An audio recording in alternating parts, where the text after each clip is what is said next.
आपण हे दृश्य पाहतो। या ठिकाणी उपमुख्यमंत्री एकनाथ शिंदे यांच्या उपस्थितीमध्ये दगडू सकपाळ यांचा अशोकदादा शिवसेनेमध्ये हा प्रवेश सकपाळानंतर सुरू आहे। लक्ष्मणदादा सकपाळ यांचा शेकडो प्रवेश कार्यकर्त्यांसह या ठिकाणी दगडू सकपाळ हे शिवसेनेमध्ये प्रवेश करतायत। आगामी निवडणुकीच्या पार्श्वभूमीवर ठाकरेंना हा मोठा धक्का मानला जातोय। गेल्या काही दिवसांपासून ते नाराज होते। नाराजीची चर्चा रंगत असताना शिंदे आणि सकपाळ यांच्या भेटीनंतर ते शिवसेनेमध्ये प्रवेश करणार असल्याची चर्चा रंगत होती आणि आज अखेर आपण पाहतोय दगडू सकपाळ यांचा हा शिवसेनेमध्ये प्रवेश होतोय। शेकडो कार्यकर्त्यांसह त्यांचा हा पक्षप्रवेश, ठाकरे बंधूंना हा मोठा धक्का या ठिकाणी आपण पाहतोय। आगामी निवडणुका आणि निवडणुकीच्या पार्श्वभूमीवर शिंदेंच्या शिवसेनेमध्ये इनकमिंग सुरू आहे। दगडू सकपाळ हे ठाकरेंचे निष्ठावान नेते, मात्र या ठिकाणी ते नाराज होते आणि नाराजीच्या चर्चेनंतर एकनाथ शिंदे यांनी त्यांची भेट घेतल्यानंतर ते शिवसेनेमध्ये जाणार असल्याची चर्चा रंगत असताना आज अखेर त्यांचा हा पक्षप्रवेश होतोय। मुंबईमध्ये ठाकरेंच्या शिवसेनेला हा धक्का मानला जातोय। अनेक जबाबदारी त्यांच्याकडे देण्यात आलेल्या होत्या। ठाकरेंच्या शिवसेनेमध्ये असताना त्यांच्याकडे अनेक जबाबदाऱ्या होत्या, मात्र या ठिकाणी मुलगी सकपाळ यांना उमेदवारी न दिल्याने ते नाराज होते आणि अखेर त्यांनी आता शिंदेंच्या शिवसेनेमध्ये प्रवेश केलेला आहे।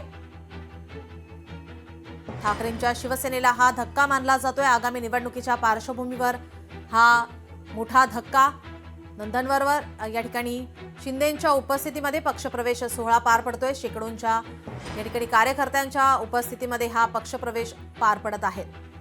आपले प्रतिनिधी स्वप्नील जाधव आपल्यासोबत जोडले। स्वप्नील, आपण पाहतोय दगडू सकपाळ हे नाराज होते, शिंदे यांची भेट घेतली, त्या भेटीनंतर ते शिवसेनेमध्ये जाणार असल्याची चर्चा आणि आज अखेर आपण पाहतोय हा पक्षप्रवेश।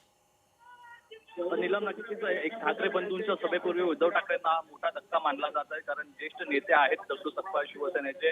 गेल्या 3 दशकांपासून ते शिवसेनेसोबत आहेत। खरं तर तिन्ही पिढ्या ठाकरेंच्या सोबत त्यांनी काम केलेलं आहे। दगडू सकपाळ हे शिवडी असेल, तसेच पश्चिम महाराष्ट्रामध्ये बरेच सक्रिय होते। त्यांच्या अनेक मोठा कार्यकर्ता मतदार हा त्यांच्या सोबत होता। आज ते सर्व कार्यकर्ते आणि मतदार जे आहेत शिंदेच्या सेनेमध्ये प्रवेश करताना आपल्याला पाहायला मिळतात। मात्र त्यांची मुलगी रेश्मा सकपाळ असेल, जितेंद्र सकपाळ त्यांचा मुलगा असेल, जे वैद्यकीय विभागाचे प्रमुख होते शिवसेना उद्धव बाळासाहेब ठाकरे गटाचे, त्यांनी सुद्धा प्रवेश केलेला आहे। त्यासोबत शिवडी आणि लालबाग मधील काही पदाधिकारी समर्थक दगडू सकपाळ यांचे आहेत, त्यांनी सुद्धा प्रवेश केलेला आहे। त्यामुळे एकीकडे मराठी बहुल भागामध्ये ठाकरे बंधूंना ताकद कुठेतरी मनसे आणि शिवसेना ठाकरे गटाला हा मोठा धक्का मानला जातोय। असेच पक्षप्रवेश आणखी होणार असल्याचा इशारा खरं तर उपमुख्यमंत्री एकनाथ शिंदे यांच्याकडे देण्यात आला होता, मात्र हा एक मोठा पक्षप्रवेश ठाकरे बंधूंच्या सभेपूर्वी पार पडत आहे। त्यामुळे मोठा धक्का हा शिवसेना ठाकरे गटाला पश्चिम महाराष्ट्रातील काही भागामध्ये तसेच मुंबईमध्ये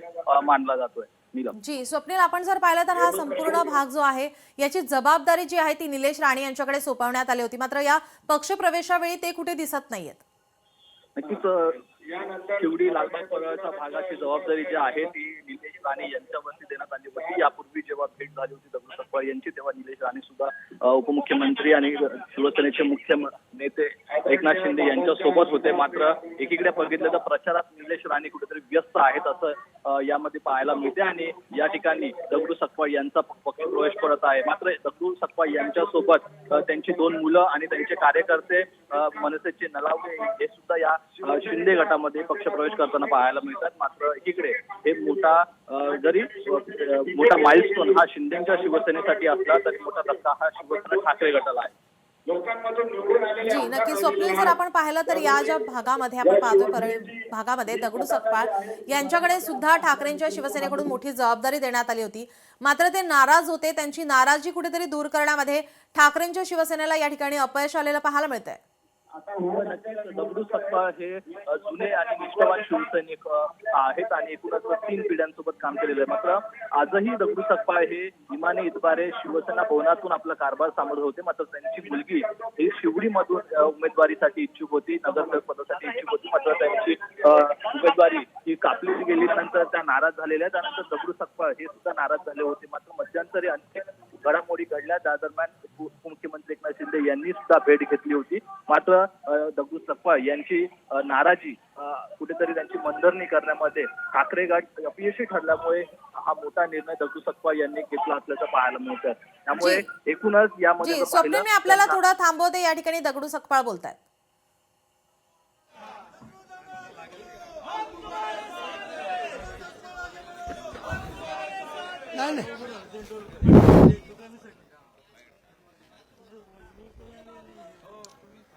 जरा 2 मिनिट थांबा जरा. हिंदुस्थानचे आराध्य दैवत छत्रपती शिवाजी महाराज, महाराष्ट्राचे उपमुख्यमंत्री आणि आपल्या जावली तालुक्यातील आणि पूर्ण 105 गावाच्या वतीनं मी त्यांना धन्यवाद देतो. मी त्यांच्या नेतृत्वाखाली काम करायचं ठरवलं, पण 59 वर्ष एखाद्या घरात मी होतो, त्यातनं बाहेर पडताना छातीवर दगड ठेवायला लागली. एवढं सोपं नसतं. आणि म्हणून मी असा निर्णय घेतला किंवा ठीक आहे, नाही आपलं तिकडं जमत तर इकडं बी शिवसेनेच आहे ना, धनुष्यबाण आहे. कसा आहे तो मला विचारू नका, आहे एवढं नक्की. आणि म्हणून तुम्हाला मी सर्वांना लाख लाख धन्यवाद देतो की आपण माझ्या प्रवेशासंबंधी लालबाग, परळ, शिवडी ह्या सगळ्या भागातनं लोक उपस्थित राहिले. त्यांना पुन्हा एकदा धन्यवाद देतो. माझ्या भागातून आलेल्या लोकांना धन्यवाद देतो की तुमचं एवढंच प्रेम शेवटपर्यंत राहील अशी अपेक्षा करतो. धन्यवाद. जय हिंद, जय महाराष्ट्र.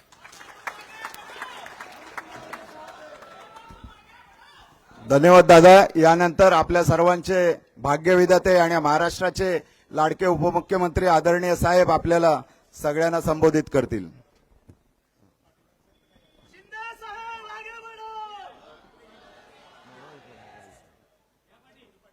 छत्रपती शिवाजी महाराज की जय. भवानी.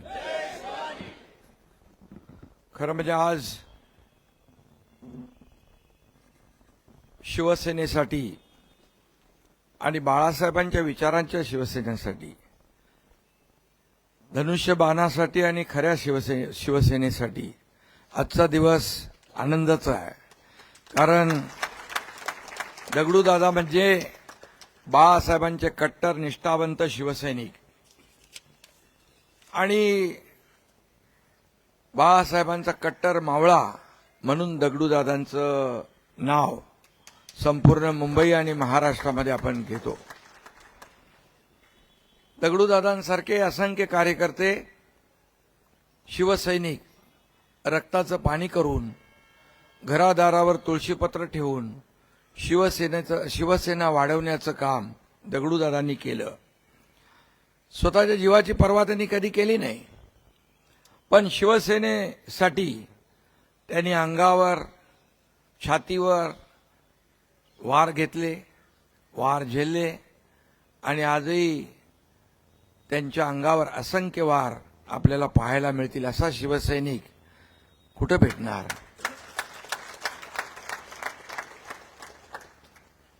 आणि म्हणून मी मगाशी म्हणालो की आजचा दिवस, कारण दगडूदादा एक ज्येष्ठ शिवसैनिक आहेत. माजी आमदार म्हणून त्यांनी काम केलंय, आमदार म्हणून काम केलंय आणि खऱ्या अर्थाने त्यांनी शिवसेना वाढवण्यासाठी लालबाग, परळ भागामध्ये अपार कष्ट घेतले. आणि या दगडूदादांच्या प्रवेशामुळे खऱ्या अर्थाने आपला लालबागचा राजाचा आशीर्वाद शिवसेनेला मिळाला आहे. आणि आपलं गणेश गल्ली नाही का, मुंबईचा राजाचा आशीर्वाद देखील शिवसेनेला मिळाला आहे दगडूदादांच्या इकडे येण्यामुळे. त्याचा मला अभिमान आहे, आनंद आहे, समाधान आहे. दगडूदादांचं नेतृत्व बघितलं तर दगडासारखं कणखर आणि मजबूत आहे. आहे ना मजबूत? नावाप्रमाणे. आणि दगडूदादा हे शिवसेनेच्या खरं म्हणजे मुंबईतल्या शिवसेनेच्या पायाचे दगड आहेत, पायाचा दगड आहे. पाया मजबूत असेल तर इमारत मजबूत होते. आणि असे पायाचे दगड शिवसेनेला मजबूत करत होते. बाळासाहेबांनी हेरलेली माणसं शिवसेना पुढे घेऊन जात होते. परंतु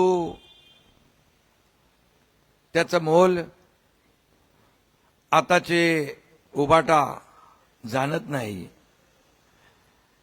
आणि अशा कडवट कार्यकर्त्यांना अशा प्रकारचे निर्णय का घ्यावे लागतात याचा विचारही करत नाहीत. गेला की तो कचरा अशा प्रकारचं त्याला दूषण देऊन बदनाम करून मोकळे होतात. अशाने पक्ष मोठा होत नाही. पक्ष मोठा करायला ज्या कार्यकर्त्यांनी खस्ता खाल्ल्या, जेल भोगले. किती वर्ष जेलात होते तुम्ही? 3.5 वर्ष. 3.5 वर्ष ज्या कार्यकर्त्यांना जेल भोगलं शिवसेनेसाठी, पक्षासाठी, त्यांची अवहेलना करणं हे फारच दुर्दैवी आहे. माझ्यासारखा कार्यकर्ताही आपल्या समोर उभा आहे. आणि तेव्हाही काय घडले या महाराष्ट्रात, 2019ला काय घडले या महाराष्ट्रात तेही महाराष्ट्राने पाहिलं.